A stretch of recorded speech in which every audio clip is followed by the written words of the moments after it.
It's summertime, if you haven't noticed. It is summer. The heat's great, but you could get dehydrated. Hydrate Spark is changing that for you, people. You're reminding you when you need to drink fluids. It's got a very user-friendly app that lets you know when you should be hydrating more, drinking water. I got the Hydrate Spark Steel. It lights up the green. It's amazing. So now is the perfect time to order a Hydrate Spark Smart Water Bottle for yourself. You can even get 20% off any Hydrate Spark 3 water bottle right now. Just go to hydratespark.com/VIALL to pick your favorite bottle in glow color. Mine is green. Hydrate is spelled with an I, so that's HIDRATE spark.com/VIALL. That's hydratespark.com/VIALL for 20% off your first Hydrate Spark 3 water bottle or pre-order the new Hydrate Spark Steel bottle.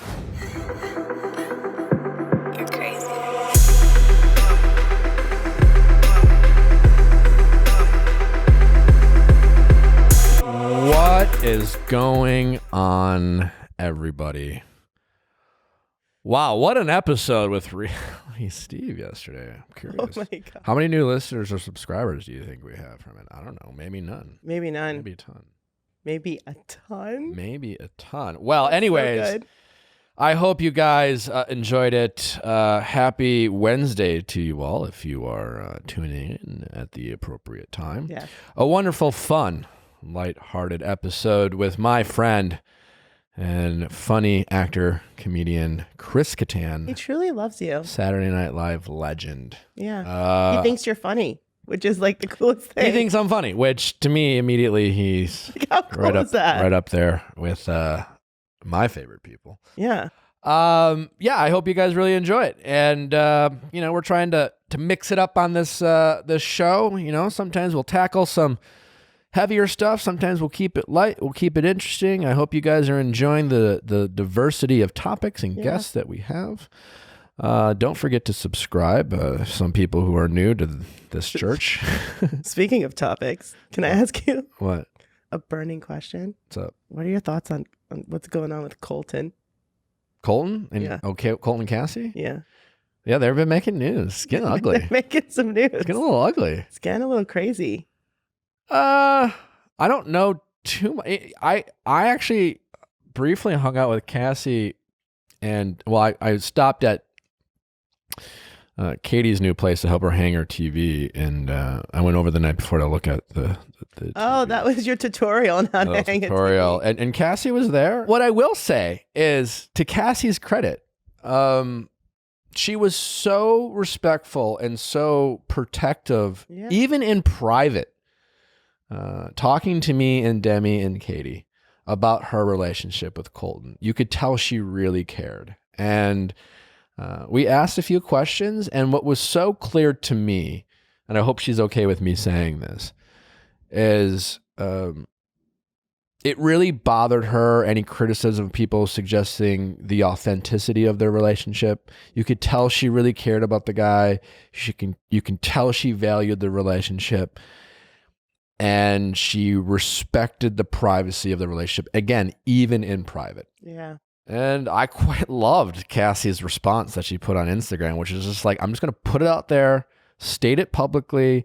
And so to me, I thought that was brave. And I thought that was, because she wasn't mean, but she was just like, I don't want there to be any confusion. I don't want there to be any cattiness or be passive aggressiveness or cryptic messages. I'm just going to state very publicly and very respectfully, hey, I thought we agreed to do this. And just because, she went on batshit, she didn't say anything. Yeah. My guess is, having been in a situation and other people, is I think Colton's been very used to controlling this narrative and controlling this breakup in terms of how it's perceived. And he feels like he lost a little bit of control, and now he's acting out. And listen, that's all I know. Like I said, that's just my perception of what I saw. What I know is very little, and that is, the few minutes I saw Cassie, she was totally respectful of her relationship with Colton, even in private. And you can tell she really cared, and it was meaningful to her, and I gave her a lot of credit for that. So for anyone who wants to criticize Cassie about that, it would be unfair and unfounded. So that's my take on it. So I wish them both nothing but happiness, and I hope for both their sakes, these things are hard, and sometimes because these public relationships, they fall victim to listening to their critics, reading their Instagram comments, and then they're reacting based off of that and getting defensive, and sometimes they hurt the people they care most about in the process. So hopefully that doesn't happen. Well, yeah, that's my two thoughts on that. But again, I hope you enjoy this episode with the one and only Chris Kattan.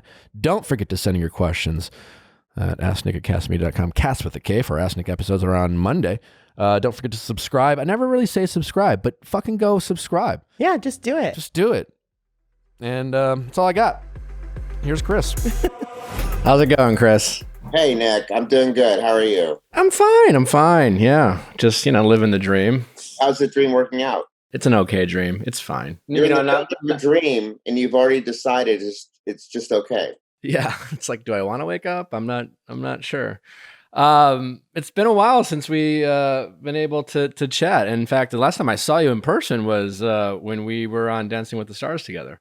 I know. I gotta say, I was really bummed when you went home because you were, it was a great cast. You get to know everybody, but you're someone that you and I we chatted a lot and kind of enjoyed kind of shooting the shit with, and obviously you were fun to talk to. So it's nice to have you back. Yeah, thank you. Yeah, no, that was really fun. I was really I can't say I'm surprised, but I was really impressed how funny you were as a person. I kept saying, because people were like, "What's it like to work with Nick?" and "What's he like?"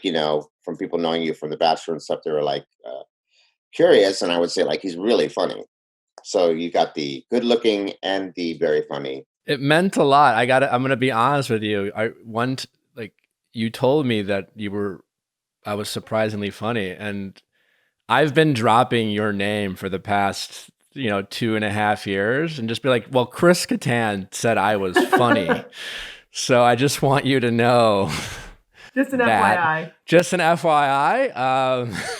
Well, that's nice to know. I didn't know that affected you that deeply. Well, you are someone who, you're well known for being funny, and someone, someone who comes from that SNL world. I'm sure a lot of people have opinions about various favorites of SNL, but I don't know, maybe it's because of my age or whatever. Your generation was a prime generation, I think, in SNL history, and so it was just, for me, it was kind of a cool experience to get to know you, and that was the best compliment you could give me, as opposed to telling me I was hot. I didn't say that though. You did not. No, you wouldn't let me have that at the time, but I was holding on to that. I was like, I can't let him have this. What do you? How have you been? What have you been up to? I've been really good. I've been well. I've been working on a few projects. I mean, because of COVID and everything else, there's not a lot to do. I mean, we've been home like most people, and so I've been working on what I can here. Everything's pretty much shut down or boarded up, and so not a lot of options. But I'm working on a few things. Quarantine. I have a girlfriend now. I've been in a relationship for, I don't know, 7 months now, I think. Been dating since August, and we've been exclusive since November, to be specific. Ooh. Who defined the relationship? Sorry, my dog keeps walking around and her nails are very thick, so I'm trying to stop her from walking. How did I define the relationship? Who defined the relationship? Because you were like, oh, we were exclusive since November. So it sounds like there was a timestamp. She defines everything. How did she go about doing that? Because she was, we were dating, and she was still deciding whether she wanted to be exclusive or not. And I think she was also, whatever, had other things going on in her life, other relationships, and I was, so we just I wanted to be, I think in the beginning I was the first one to kind of go like, I'm falling in love, and so that, I think that caught her off guard a little bit, and then we but she decided she chose me, and we eventually, that's what ended up happening. But yeah, so that's what we did. She defined it, to answer your question. She defined when dating. But I learned, I didn't know. I thought after dating a few times means you're exclusive, but that's not necessarily the way it is. I think the game has changed a little bit. Yeah, it's funny. I think it has, right? I thought once you start dating someone a few times, that means you are exclusive. So wait, she wanted to define the relationship, and you were like, "Wait, have we not been?" Yeah, kind of. Yeah. That's fine. It worked out for the best because she was being honest and like with her feelings. She wasn't that way. No, nothing was like come up later and say, "Oh, hey, by the way, even though I said we're exclusive, I'm actually not." That would have been bad. Is this being your first exclusive relationship in a while? Yes. Well, how long was the gap? Like for me, like my next girlfriend, whatever that is, there'll be a gap, I guess you could say, in my resume from the last time I had a girlfriend. My gap is pretty long. It's like actually 8 years would be my gap of having like a real, kind of live-in girlfriend. Has that been overall just great, or has there been kind of adjustments of, oh, wow, you're here all the time? I worry about that myself. I get comfortable with being alone. It has been great, being with someone and being with her especially has been fantastic. So, I mean, I'm a go with the flow kind of guy, and that was the flow, and that was the direction we went in, and that's where we're at now. So, it's definitely meant to be. I mean, she's fantastic, and I'm very lucky, and we talk, serious commitment stuff, about marriage and things like that. I mean, well, it's exciting. Yeah, it is very exciting. It's a very exciting relationship. I'm jealous of you. Don't be too. But we also, with the fact that we had, the COVID and the quarantine and that stuff, we didn't have a lot of options socially outside of each other. So we had to, there was some friction a little bit there too, I think, Kind of almost fast forwarding the relationship a little bit. A little bit, yeah. I don't think she expected to be around me as much as she intended. I could be more than, I don't know what I could be. I could be, I don't know. She wanted a little space for me, and she wasn't getting it. Didn't you give her like a romantic like dinner date on like the balcony one night or something? I did a couple of those actually, but one that she taped. But I did. It was date night, as they say, and I gave her. Well, I didn't really cook it from scratch. We have a thing called sun baskets. That comes to your door. Is that like a food delivery service? It's like a food delivery thing. Okay. It's like a chef pre-made thing. It's a what? Yeah, she's telling me right now. But it's like pre-cut. I mean, you get the vegetables, and you get it'll say like, now, dice onion. It'll have an onion, and then you dice it. So it is from scratch. Yeah, it's from scratch. It's not pre-made. Nothing's pre-cooked. It just gives you directions. Like occasionally there'll be like sauce. The sauce is already pre-made. Would you consider yourself a romantic? Yes, for sure. Yeah, I think so. I think she was also not put off, but she was a little caught off guard. She didn't know I was as romantic of a person as she. I don't think she knew that. She can't keep up, as she says. Have you always been this way, or as you've gotten older, you've tapped into it? I feel like I've gone the opposite direction. I think I've gone the opposite, but she became an exception. I mean, somehow, just because of the person. Her name is Cheyenne, by the way, and because of the person that she is, I just ended up becoming more romantic than I've ever been in my life. Like I wrote her a poem. I've written her 2 poems before. I haven't written a poem since high school, really. I've run into letters I've written in the past to girlfriends, whether it's like I'm in love or I'm going through a breakup. And sometimes, you run across something and I'm just like, I have a couple feelings. It's like, first it's like, oh, well, good for me for being able to express myself. And sometimes it's more like, yuck, who is this guy? Right. But it's sometimes as I get older and I get a little bit more practical, or even, some might even say cynical. It's nice to hear, or exciting to hear, that you've tapped in and you have this person in your life that, for lack of a better way of saying it, makes you feel like a kid again. It's great. It's wonderful.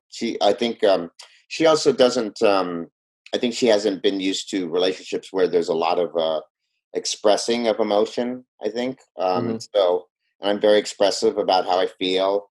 Maybe too much. I don't know. What do you mean? Like, what do you say something? You're just like, oh, a little overshare there, or Yeah, on the third, like I said, yeah, like I told her I was falling in love on a third date. So, Okay. but I, I knew what I knew. I felt like, if I didn't express how I felt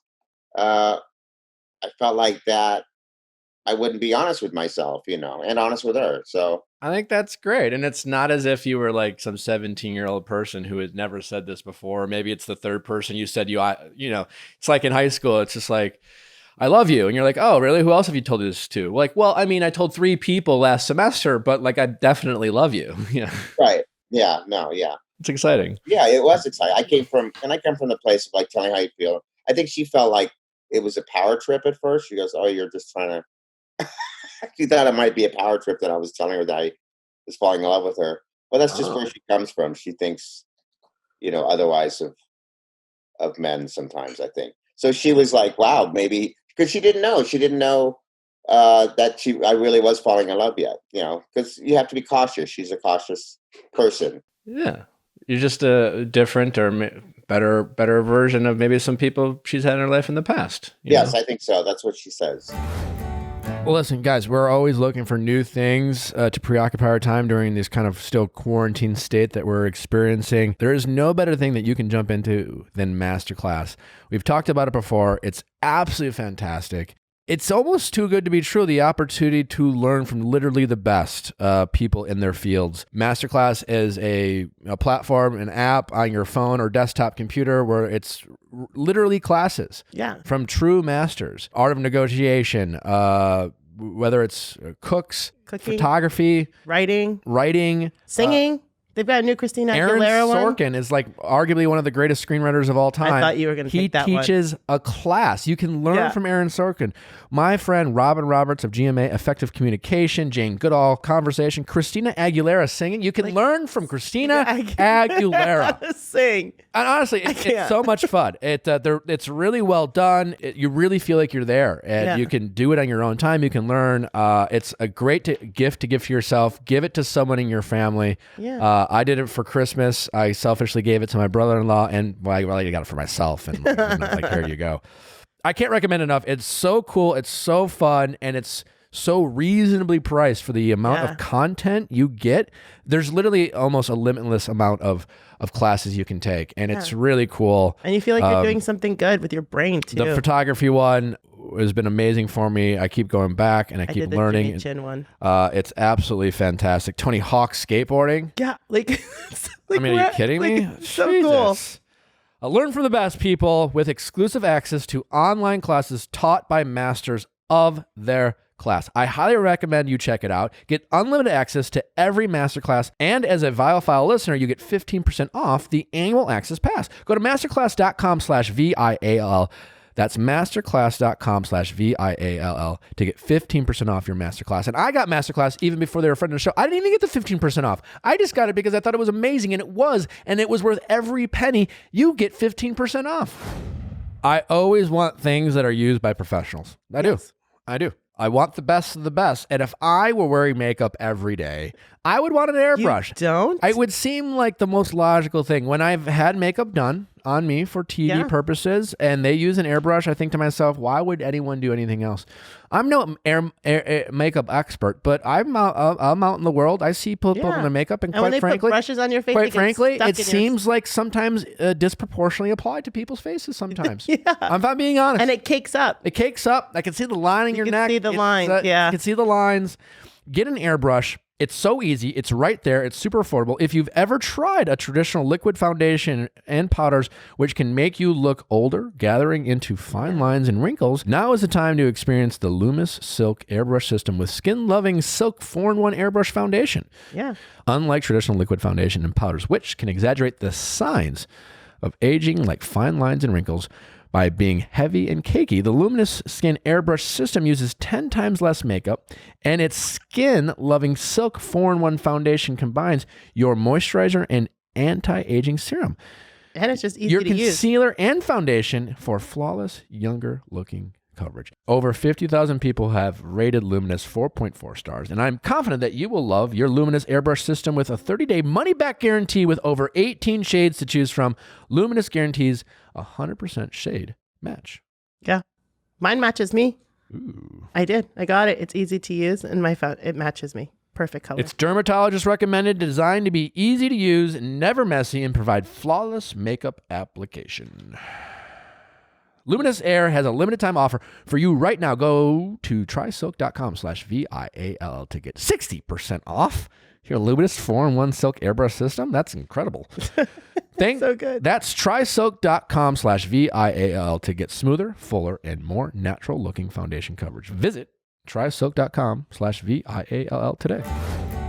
When you were on Dancing with the Stars, I had no idea that you had this physical accident that you had struggled with so long and you dealt with, and you've come so long since the accident. Have you shared that much about it? I know it was a little bit talked about on Dancing with the Stars in your storyline, but for the people listening who don't know, are you able to share a little bit about like what happened to you and like kind of that long road and some of the things? Because I think it's really inspiring what you've had to go through to kind of get back to the place where you are now. Yeah, it was hard to go through that. It was I had an injury on Saturday Night Live, and I wrote a book called Baby Don't Hurt Me, and it is in the book. I do go into detail about the accident.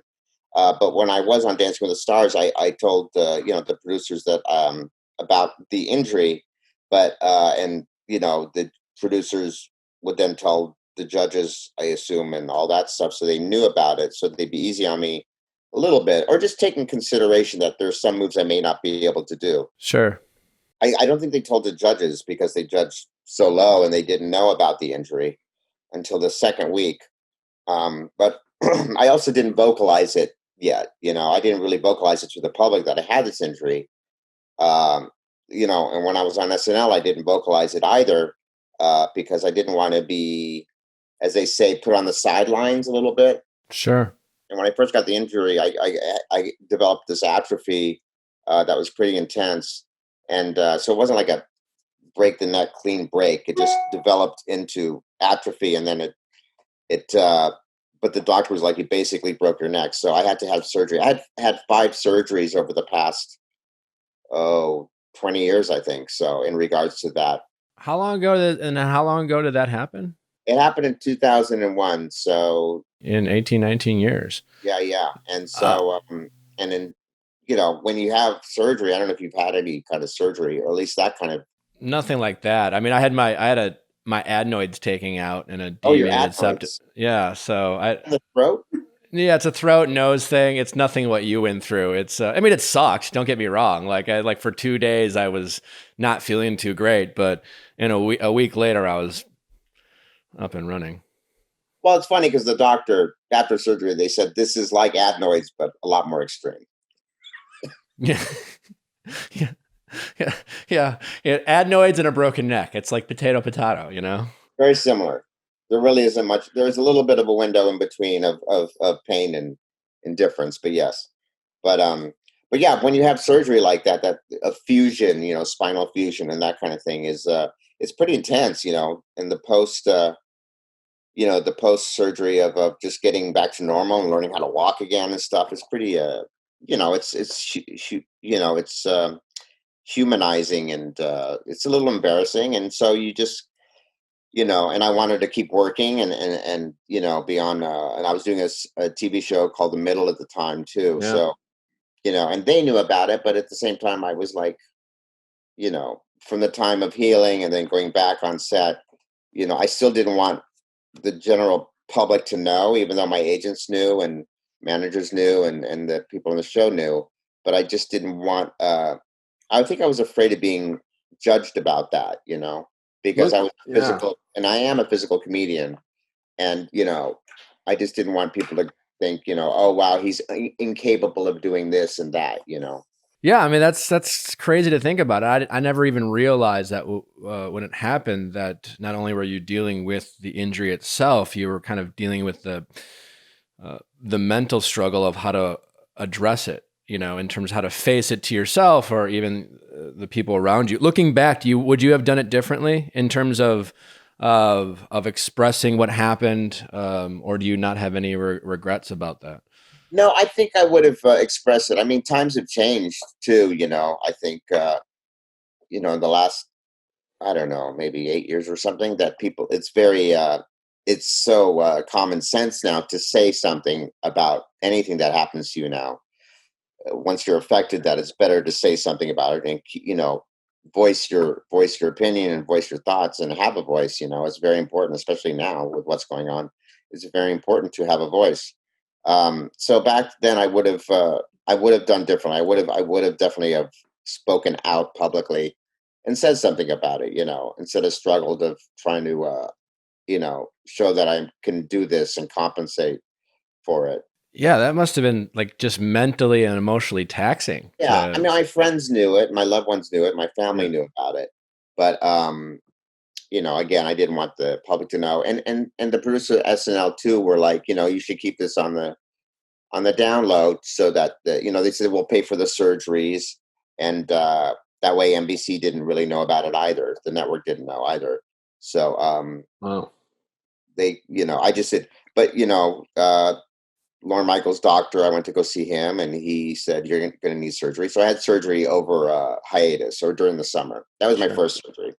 And then they're like, oh, you need to have another surgery. So every time I had a hiatus, I would somehow block out enough time to have the surgery. But I would have spoken out differently, because now everybody's so accepting. And I didn't realize too that there's a lot of people out there that were suffering from the same thing, or not being able to speak out about their injuries or anything like that. When people have some sort of a setback in life, or they have something they're struggling with, it's always better to say something about it, because there are other people that feel the same, that are sharing the same struggle. And I could have taught people about that earlier.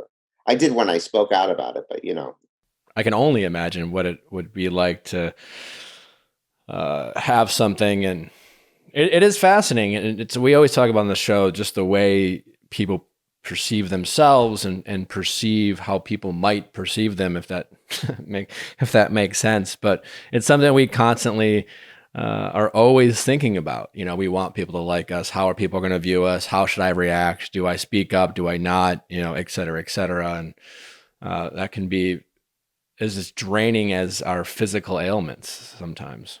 Yeah, it can be. Yeah. From a physical standpoint, how much are you still dealing with any limitations? I don't really have any limitations. I mean, I can't go downhill skiing. I don't think I can go downhill skiing, Chris. I don't think I'm allowed to do that. There are like certain things I'm not allowed to do. I can't go downhill skiing. I guess I could ski. I don't know what skiing would be without. Can you ski just straight? Cross country skiing. Yeah. That's right. That's how much I know about skiing. So I got a question for you that I think about to myself. It's like SNL is such a legendary show and historical, and goes back so many years. And you've done things outside of SNL, some great things, some very funny movies. Obviously, Dancing with the Stars, I'm sure, is on the top of your accomplishments.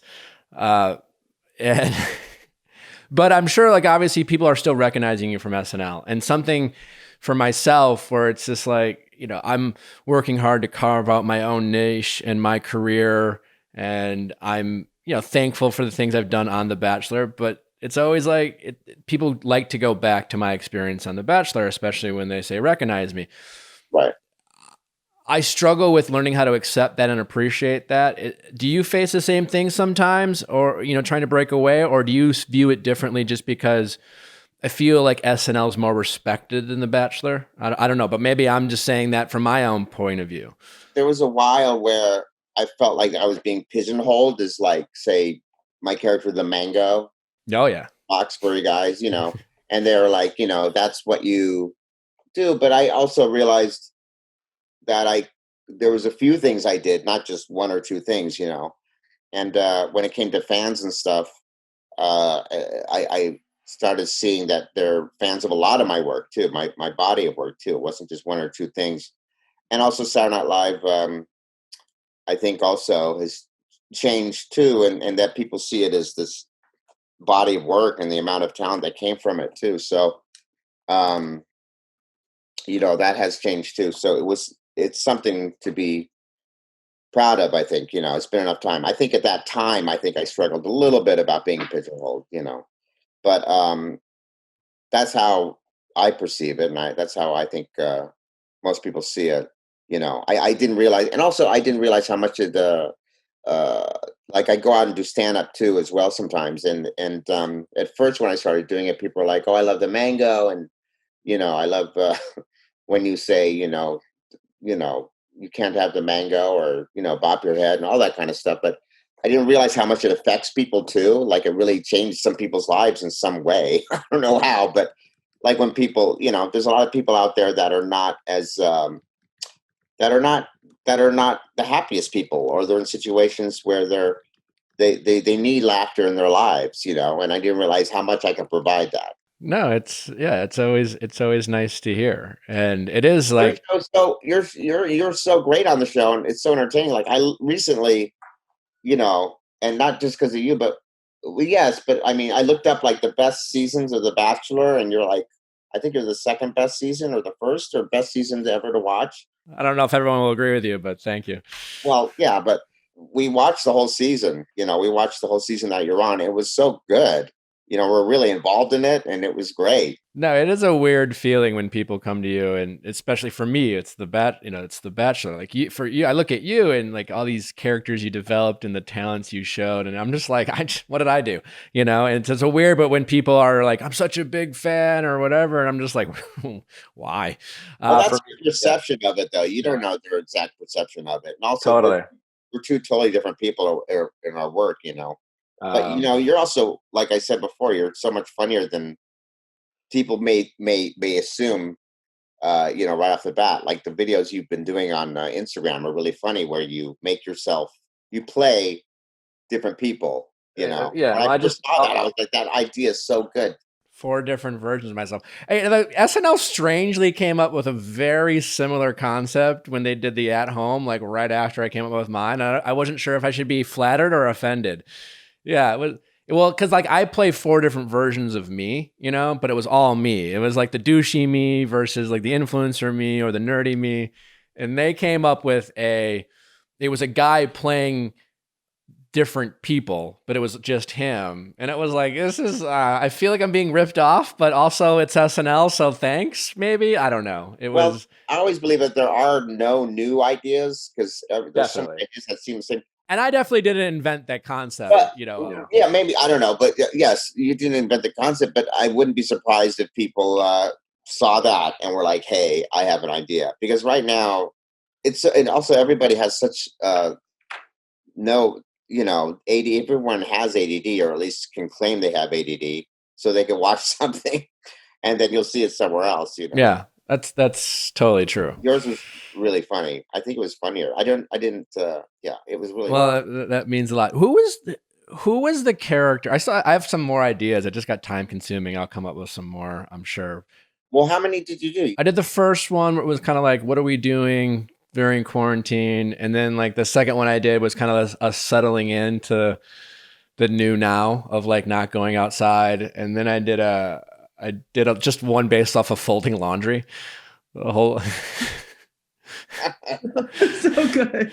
That's where you're inspired, by the folding of the laundry. I just hate folding laundry. So it was like, and I do like, I came up with the idea based off of the concept of, I'll look at a pile of laundry and have these conversations. Like, are we going to do this now, Nick? Or are we going to wait? Or like, do we really have to do it? Like, I'll just, and then I did one where I shaved my head. I think, and then a date night.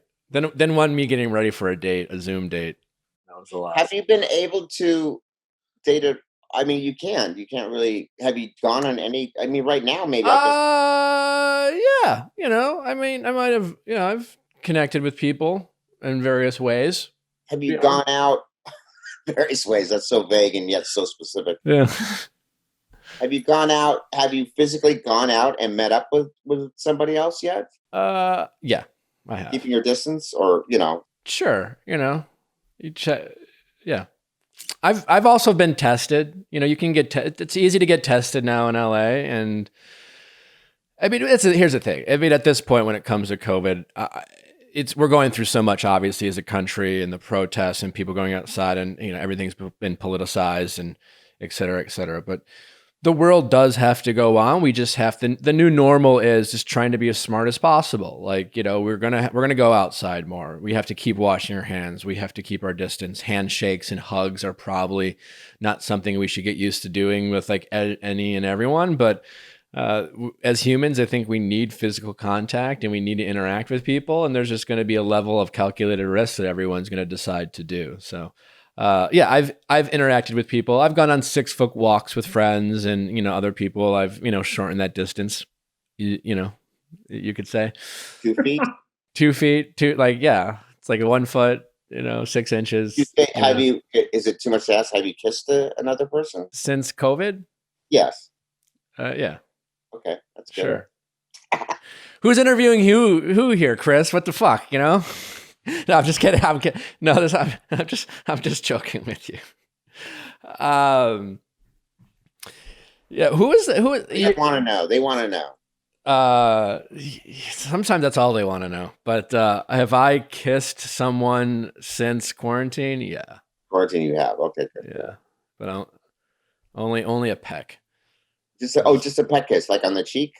Sure. Yeah. Somehow I got into that, but. Yeah. Who is I'm jumping back and forth, but because I remember you're talking about some of your characters. I think one of my favorite character, and I forget the name of it, just the skit where you were basically playing like the goth garage. You're in like you filmed it from your garage, and it was it was so good. Molly Shannon and I played gothic characters. Oh, so good. Called Cersei Nightshade, and I was Azrael Abyss. And it was a cable access show. Yes. That we did in our garage, from Orlando, Florida, and we're gothic characters. And I was, you know, Azrael Abyss. I was the Prince of Sorrow. I was like, this is the voice. I'll do the voice. I'm Azrael Abyss. I'm the Prince of Sorrow. And I kind of had a Robert Smith hairdo going on. Yeah. We would have various guests, like we had Charlize Theron and Jeff Goldblum, and we had Chris Farley. We had a lot of guests on that show, and that was one of my favorite characters I ever did on the show. I think for sure, Azrael Abyss. I always thought like that when I always came up with characters. I always thought it would be neat to, that was one of the coolest things about being a Saturday Night Live is you get to introduce a world that hasn't been seen on that or introduced. And I thought the Gothic world hasn't really been seen. And obviously a great way to see worlds on Saturday Night Live is to do a character from that world. And so I thought, and I always thought that would be a good movie. When Lorne Michaels asked Will and I to do Night at the Roxbury, or the Roxbury Guys, a movie based on that, I was like, I almost thought like the Gothic characters would have been much more interesting. Actually, I totally agree.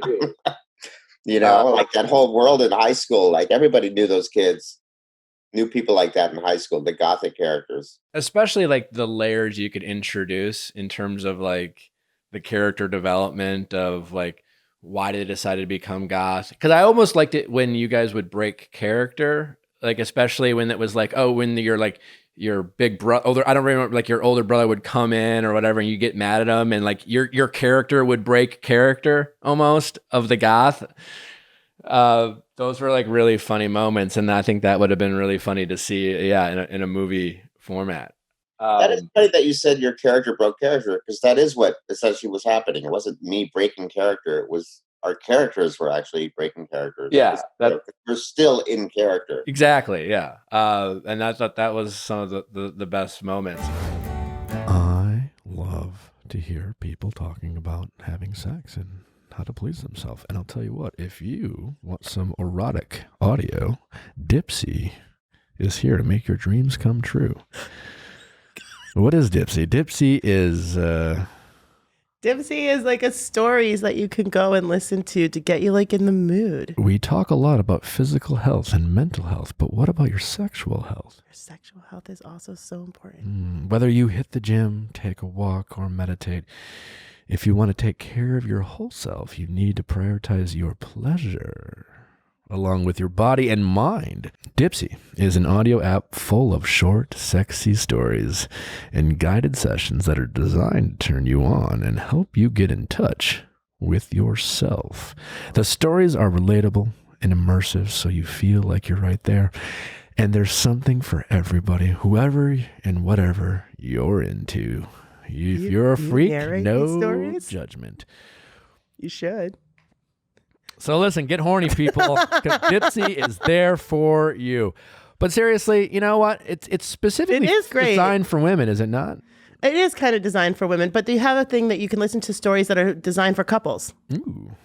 So that's kind of nice and fun. Sometimes you just like hearing people. I also think it'd be great to learn how to talk nasty in the bedroom. It's not about learning how to talk nasty. But they do have some kind of stories that help you with confidence in the bedroom if there's something you want to have a conversation about to try and do something new. Hey, baby. Yeah. And for listeners for the show, Dipsy is offering a 30-day free trial when you go to Dipsy 30 days of pleasure stories.com/VIALL.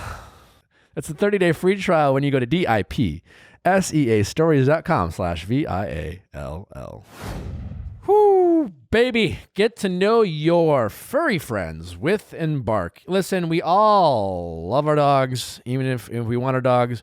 Whether you've rescued your dog, you bought a dog, you never can know too much about the things that you love, including your furry friend. So if you want to know exactly how old they are, what breed they are, what genetic deficiencies they might have been born with, over 350 breed types and varieties, and you can screen for over 175 genetic health conditions to help your vet provide the best medical care for your dog. Over 50% of your dogs are either at risk or a carrier of genetic diseases, whether they are purebred or a mix, and Embark can give you a leg up when it comes to knowing your health history for your pet. Yeah. How many times you walk down the street and say, "Oh, your dog is so cute," and people are like, "What is it?" And they don't know. I don't know. I think it's just like, why don't you give them the facts, people? He's 13% this and 18% that, and he's lovable, and he's exactly this. All they know is that they rescued it. So this is cool for them. Embark was developed by PhDs and veterinarians and is the #1 trusted source for bred detection and accuracy. Plus, every dog gets a test that helps contribute to their research into discovering and treating new genetic diseases in dogs to extend their lives and all dogs. This summer, Embark has a limited time offer just for our listeners. Go to embarkvet.com now and use promo code VIAL to get $50 off your dog, breed, and health kit. So visit embarkvet.com and use promo code VIALL to get $50 off today. Embarkvet.com and use promo code VIALL. It's funny that you bring it up too, because now with things like with social media being what it is, and then people, have like, even like myself, right? Like, I created these videos, and now everyone's a comedian. Everyone has access to be a creator. Do you look at that as inspiring and cool, or is it like, or is there a little bit of, oh man, everyone thinks they're a comedian type of thing? Because like SNL was really a leader, obviously, in that type of style of comedy, and now you see like YouTube creators or Instagram people like always come and go with these skits, and some of them are really clever, some of them are really make people laugh. You're like, wow, that's pretty good. That's a lot of talent. Yeah. And then other times it's just like, what am I watching? How is this, how is this person with 30 million followers, entertaining people? It varies. I mean, there's some things that are really funny out there and some things that are not. And there are a lot of the times I am like, how does this person get 30 million followers just based on a sketch where they're not really doing much, but it's different. Obviously, back when I was on SNL or comedy back then, there was no social media, and it was very hard there wasn't an outlet as easy as there is now, there wasn't you could do anything right now. You just put yourself on YouTube or just an Instagram video and you can get 30 million followers just based on something, witty or something like that. So the game has changed completely.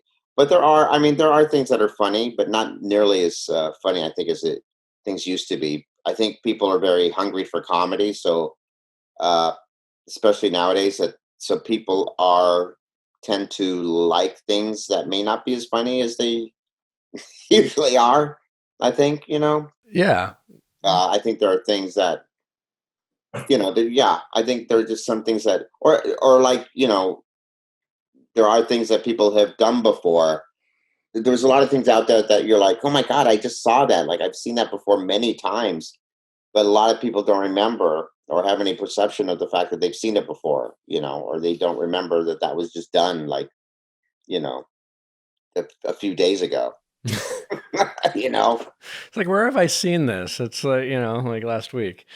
That last week, but nobody remembers that. That's the ADD of the world we're facing in. But it also gives everybody that opportunity to try something and find out if they're funny or not, I guess, because everybody wants to know if they're funny or not, or a good actor or not. I mean, how old were you when you went on SNL? I was 26 when I first got on the show. Wow. And I went I was 19 when I got into the Groundlings. Groundlings is that LA-based improv group. Have you been to the Groundlings before? Yeah, I've taken some Groundlings classes. Oh, you have? Yeah. Like improv classes? Yeah. I was told I was a natural, but I wasn't good at my weakest thing is character. I'm good at the SN. I'm really good at taking care of my partner, as they say. Right. That's good to know. I'm not good at I'm not good at like accents and voices and characters. So that's something that I needed to get better at. Did you have a character that you thought you were good at? Was there one at least you can go like, okay, I liked the guy Not really. I do like, no. And I'm not good at them and I don't have the confidence in doing it. So what I would do is I'd often break character. I would go in and out of like a terrible, Southern accent. And like, as you know, obviously you don't need me telling you, is like, it doesn't matter if it's good or bad. You just have to be committed. Right. And that's the hard part. Like, that's what I would struggle with, but I didn't have any like go-to, that wasn't my strength, but I was, the yes and the rules of it all, the thinking on my feet to like, again, just kind of carry the scene and that's something I had fun with. And that's actually really hard though. Some people struggle with trying to take care of their partner, It's it almost sounds a little psychological. Maybe in life you take care of your partner and therefore you knew how to take care of your partner in a comedy scene. Well, that was just something I think I just paid attention to. I mean, in Groundlings, it's 101 and you get a lot of actors who come in who want to like practice that muscle. And then, the scene starts and the next thing you know, they're taking over, and improvisation. Yeah. Yeah. They're not listening. They're always the first to speak, I mean, you're just like, that's not, did you not listen? And so, yeah, that was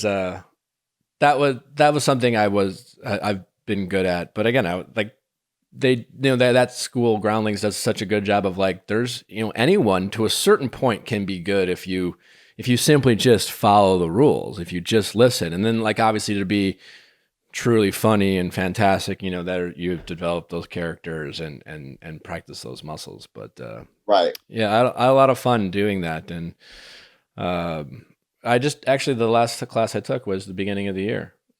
Oh, really? Yeah. It ended in March, right? Honestly, it ended right as this all, as COVID happened. I was in Groundlings when Kobe died. I was in an improv club. Like that's where, when people think about where were you when Kobe died, is one of those moments. I was in class. I was at the Groundlings Theater. That's crazy. When did you start doing classes at the Groundlings? When I first got to LA, the first thing I did was take UCB. I did UCB.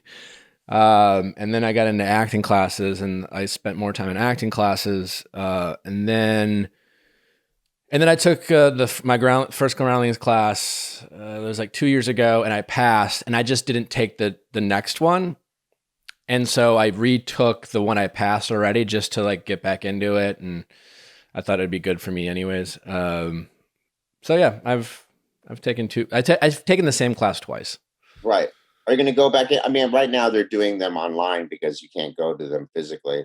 I want to like get good at better at characters. That's why you're, I mean, not that, I can't say that's why you're funny, but that's why you're able to find some sort of ruling to your funniness, because you do seem to follow some sort of order and some sort of rules when you do your videos on Instagram.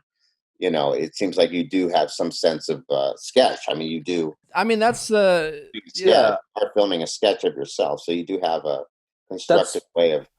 Been the most fun. I mean, like, you know, I used to sell software, you know, and when I was a younger kid, I was artistic, and there was a lot of things I liked to do that I just stopped doing. You know, you kind of, as you grow up, you get into sports, and you just like, you forget that you liked being artistic, and you did those things. And moving to LA and trying new things, it's from a personal standpoint, it's been the most fun for me to do some of this stuff, to do things I never thought I'd be doing, to, you know, have an artistic eye. And even when I was shooting that stuff by myself, to like, you know, I'm directing it, I'm writing it, I'm shooting it, and to like try to come up with just try to be creative with your camera angles and the cuts, or like think about how you're going to shoot it, and then like just you know, shoot a certain way just to get a certain angle and have some fun with it. It's been a lot of fun, because I just never thought I would do stuff like that. That takes a lot of work,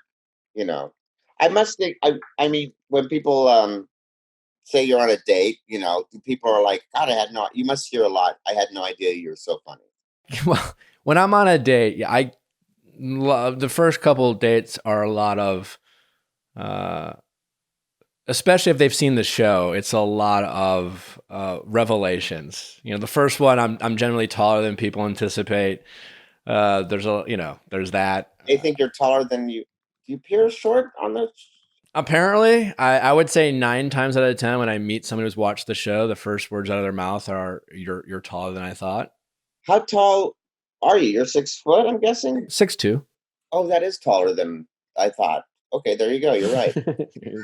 So yeah, I mean, I always hate saying it, like I have a lot of layers, but listen, the part of the show, like The Bachelor, what it does is like they do, you know, there's only so much time to show so many sides of you, and there's obviously the show is in a certain format. So when you tell a joke or show some humor, people aren't expecting that in general. And you know, like you talk about pigeonholing, right. Yeah, there is a certain perception of anyone who goes on the show and the type of person that they cast. And so there's a lot of that. So yes, I mean, anytime people get to know me, good or bad, there's always a lot of people kind of reassessing their feelings. And it's not that it's good opinions or bad opinions. It's just like, especially with me, people had a lot of strong opinions. And so just to show different sides of you, people are always generally fascinated by that, which I've learned to appreciate, as opposed to have an issue with. Because like sometimes you get defensive. I don't know if that's how. I even had this. A friend asked me this, and she's like, "I don't mean this condescendingly, but when I first met you, you seem different now. Are you a different person?" I said, "Well, no. When I meet people, I recognize, at least for me, that when people are meeting me for the first time, and I know that they know me from the show, I know they're assessing me, and so I get very calm and quiet when I feel like I'm being assessed, and I get more careful, and I get more." And have you felt like that way with your career in terms of, you know, obviously with SNL, you playing all these characters in terms. Yeah. Have you ever had a hard time being your true self when you're meeting a fan? No, I've actually not. I think I'm very much, I think people are surprised that I'm not that kind of person. I mean, you know me relatively well. You knew that although I was, you know, being on the show with you, there is a sense of, because there is a camera there, so there is a sense of like we do need to entertain at some level. You were really chill, yeah. I wasn't like on. I'm not like one of those guys that's on all the time, or feels like I need to hop in and out of character, or I have those lines that I say or something. Like I do have I don't do that. I think I'm one of those people. I don't think I'm one of those people that does that, you know. Well, that was kind of what I enjoyed talking to you the most, is I never felt like you were performing. And when you and I would talk, we were kind of doing a lot of just yes and for fun. It was just having fun, making observations, and not like it was, we were just living in our own world of maybe like, I don't know, making fun of craft. I'm not making fun of anyone, but like observing craft services or ourselves. We'd make fun of ourselves a lot, but just like having fun with that kind of silly humor. Yeah, well, I had no idea that you had a sense of improvisation. So, and that's what ended up happening just by talking with you naturally. We ended up doing kind of a yes and that's kind of like what a conversation is in real life anyway. Without any kind of improv structure, it's just a yes and. I mean, you need to go somewhere in the conversation, and that's what happened to you. I mean, you're always so entertaining to talk to. I was like, I had no idea that he's so cool. I didn't think I was, or no one considered me to be that funny when I was younger. Like for me, it came later in life, and when I got more comfortable with myself and my own skin and who I was, and I wasn't trying to be someone I wasn't. And quite honestly, like dates help you, you know, the yes and, you know, learning how to like keep a conversation going is a lot of like, oh, cool, yeah, then and this and that, and just saying yes a lot and adding to it is honestly, like the improv at first, when I was in sales, they would suggest improv classes because it's just a great communication tool. Whether you're trying to be funny or not, to just kind of be easier to talk to and close off. How much does it suck when you're on a date and you're just like, you ask a question, they're just like, no. Yeah, right, you know? Exactly. It gives you a sense of confidence too, you know, and being someone that might be put on the spot or something. You know, it is good because there's a lot of people that are unable to come out of their shell. You know, they're unable to be relaxed around somebody else. Your girlfriend, what did she, you know, always people like to talk about, oh, they make me laugh. Like, are you the someone in the relationship being someone who has a career in comedy? Is that the role you play, or do you find that you make each other laugh, or what's her personality like? We make each other laugh. She's very dry, you know, and she could poke fun at me, and she sees that. I mean, we know each other really well by now, and she you know, she knows me almost too well in the sense of she knows where to make me realize I need to have a sense of humor about certain things. Oh.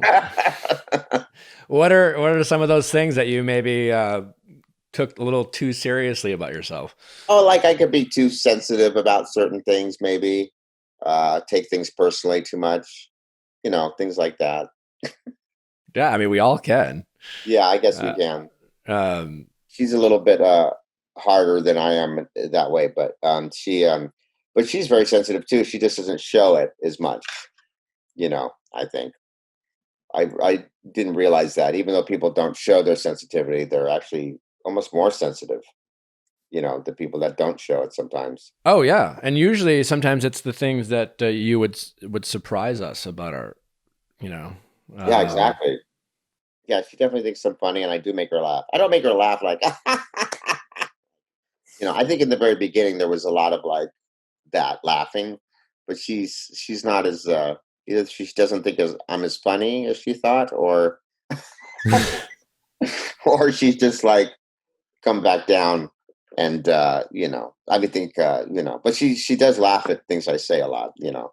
But we laugh at, again, like I was saying earlier, that I'm not one to be on or perform. So there's things that make us both laugh, you know, usually. But she makes me laugh a lot too. That's good. You've obviously been pretty active on social media lately when it comes to, you know, some of the things that are going on in our country and Black Lives Matter. Is that something, you know, you've always been passionate about, or do you have any kind of stories you have to share about like things that you've experienced, or, you know, friends you had or peers you've had that you've seen have to deal with some of this kind of injustices that's gone on in our country for a while? I only ask this because you've been really, you know, and it's great. You've been a real, you know, ally and someone who's tried to use their platform and their voice to, you know, support the change and the desire for awareness that's going on right now? Yeah, well, I think it's important. I mean, I think it's important to, some people are posting on social media like I am, or some people are literally protesting, and, I haven't done that yet. There's a lot of protesting around me. There was going to be a sit down protest a couple of days ago, and then it got canceled. And at that time, I think, though, the protests were a little more scary to be part of just because you didn't know how they were going to end, Yeah. at that point. Some people are donating and some people are, but the most important thing is, educating yourself about this whole thing. I think a lot of people don't know what to do. And I think educating yourself about this and what people have gone through is the most important. And some people that aren't educated about it or need to express about what's happening and how they feel, they need to have those conversations with friends and family, and it's some people, it's hard to have that conversation because they've never had that conversation before, it's at home, I think that's where it Totally. starts, at home, that kind of conversation, but a revolution is happening of some sort, and these times they are changing, as they say, or as Bob Dylan said, it's I mean, we're in the thick of something that major, and it's just crazy. And it's not crazy, but it's just really from the outside it looks like it's crazy, but what's happening is major change. And I don't know what people don't know what to call it, for those who don't know how to say something about it, and that's where the problem Yeah, well, I mean, the reality is when change like this happens, it can be uncomfortable for people. We have a way of and we've all done this. It's always just easier to avoid uncomfortable situations. And whether it's something as simple as comedy or anything we're trying to have change, like to ever break through to get to another place in anything, an understanding of a concept, a skill, you have to like endure a level of comfort. We were talking about like what I suck about is an improv is character. And the reason why I suck about it sometimes is I judge myself, I get uncomfortable, it gets awkward, and I avoid it. Right. So that same thing happens when it comes to social issues and things that would just be easier to be like, I want to pretend it doesn't happen. And so, when you talk about these conversations, it's good to see that you're seeing more and more people, and it's thankfully not becoming less of a political thing, right? I'm seeing friends who I know, you would say I've been more conservative. Like I'm conservative. I grew up very conservative. I know I talk a lot about these progressive issues, but I think sometimes people would be surprised about the history of my voting record. I don't identify with one side or another anymore. But but the point is, it becomes less politicized and more about the issue itself, and I think that's encouraging and nice to see. It is encouraging, and it's also. But at the same time, it's interesting to see the true colors of your friend or family member, to see what they, when it comes to a change in the world of what's going on, people do need to make a choice, and you get to see what they really feel, and that's where it could be difficult. It can be. Be. I mean, my family feels the same as I do, and they're active. I mean, depending on their age, my, yeah. 5-year-old stepdad's not going to go out and protest right now, but he will be at home voicing his opinion as much as he can. But it is. Yeah, and I've seen stuff on the internet in terms of, and there's some good stuff. It's like there's a lot of ways to try to help and do your part, and so yeah, we need to do a part because we can do a part. There is something. So there's no right specific roadmap. Just because, let's say, you're not able to go out and join a protest, if that's what you want to do, that doesn't mean you're not supporting it. Having conversations and, again, listening is always a great first step. And just acknowledging maybe things are a little bit different than I've been telling myself or I've been told all these many years. Yeah. Yeah, it is. And it is different than a lot of people thought, but it is there, and it's real. And it needs to be acknowledged, and things need to change for sure. Yeah. Well, Chris, this has been a ton of fun. Before I let you go, we always play this game called Do You Know Me with our guests. It's real simple. I ask some real simple questions to you. Don't answer right away. And Krissy and I are going to guess the answer. And then if you have an anecdotal story about the answer, feel free to share. You don't have to. You'll catch on real quickly. So, do you know me with Chris Kattan? Okay. First question, real simple. Can Chris play an instrument? Can Chris play an instrument of any kind? And to the point where like he can actually play a whole song, not just like make noise. Like, is he pretty good at any instrument whatsoever? I'm going to say no. I think he might have took lessons at one point in his life, but at this point, I don't think he could pick up any instrument and impress anyone. He could make them laugh, but I don't think he could. And I, just so you know, Chris, I can't either. So if that's true, no judgment. But I'm going to say Chris cannot. I'm going to say he can. I'm going to think he can.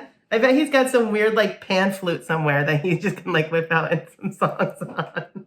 Or like a clarinet. I don't know. Who knows? Like Puck from Midsummer's Night's Dream? Yeah, just like go for it. Well, I guess the answer is, because you said to complete a song, no, I can't. I can't complete a song. I can play the piano, but I don't think I've ever actually completed a song, unless it's, Heart and Soul, dun, dun, dun, da, da, da, da, da. That one I can complete. Yeah, no. So the answer is no. But, well, because you said complete a song. That's fine. You can't do it. Neither can I, Chris. But I can play a piano. You can? Yes. A whole song? No. Well, I mean, I can sit down on a piano and make noise.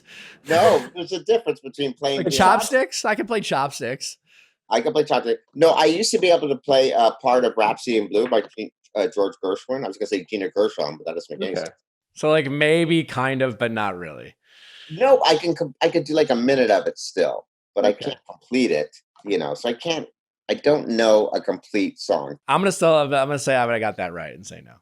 Yeah, I want to learn how to play the pan flute. I would love to. I mean, now's I think the time. It would be magical. Now's the time.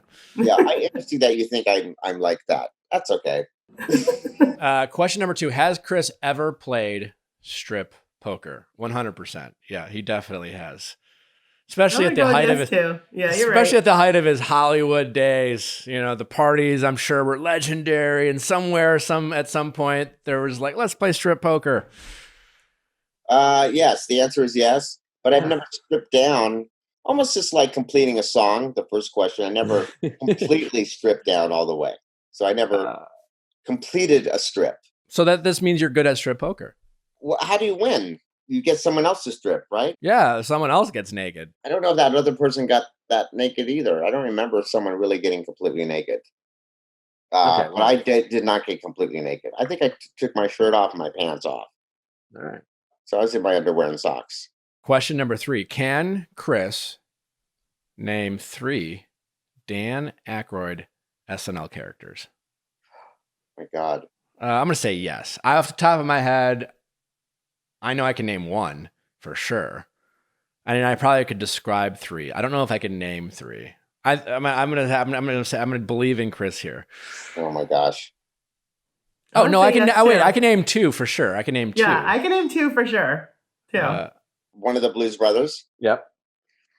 One of the Coneheads. Yeah, those are the 2 I know. Okay.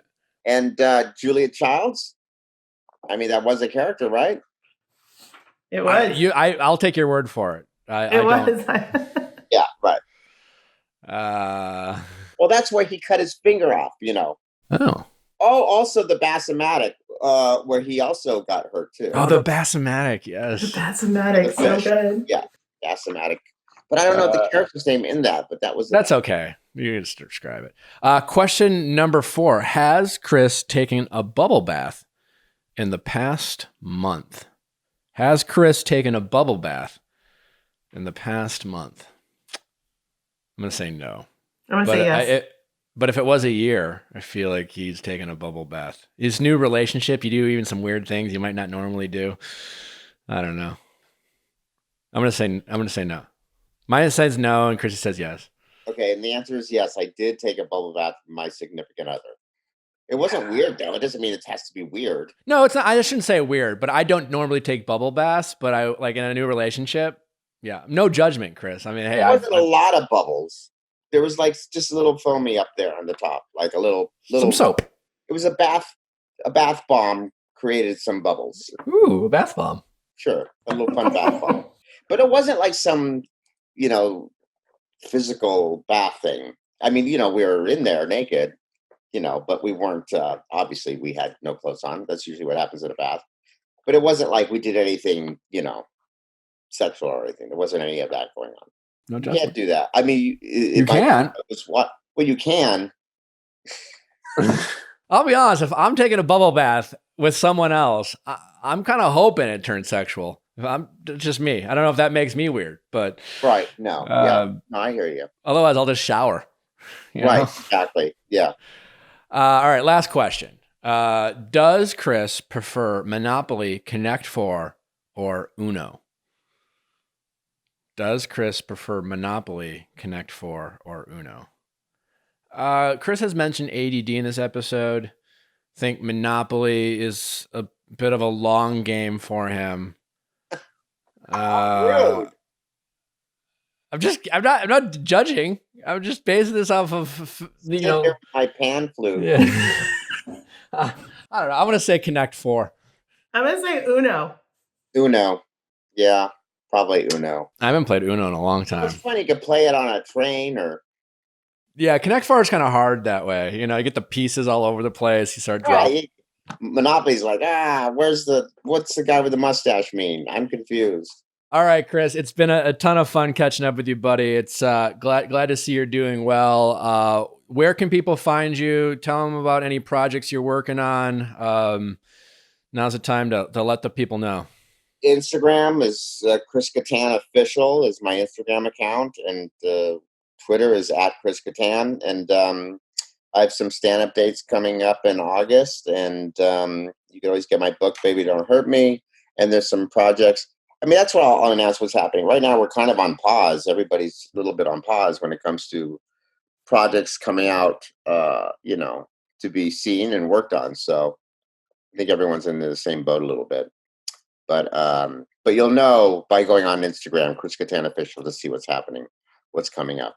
All right, buddy. Well, I appreciate taking the time. Great to catch up. Hope to see you in person soon and to meet your a lovely girlfriend. I can't wait. Thanks, man. That was fun.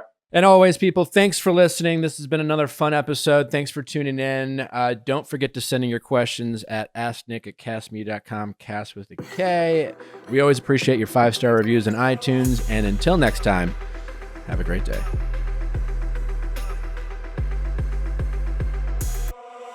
Can you see me? Are we recording? Yeah, you're like amazing. Yeah, we're recording. We can see you. Okay. Nick? Yes, Chris. I know we've been through a lot. It's Krissy, not Chris. I know we've been through a lot, and there's a lot of competition on the show. And I know from the beginning that I saw something in you and you saw something in me. You always thought I was funny. And that's the first time I ever heard that. Third time, actually. And I know you're laughing now because we have that connection. Yeah. And I remember you made me cry too. That was nice. That was the first time I ever cried in my life. And I know probably look into that. Well, I will after we fall in love. Okay. Well, we are in love. We are in love. Thank you for confirming that. But Nick, you look better than I do today. That's for sure. No. Yes. Green looks good on you. It's your color. Thank you.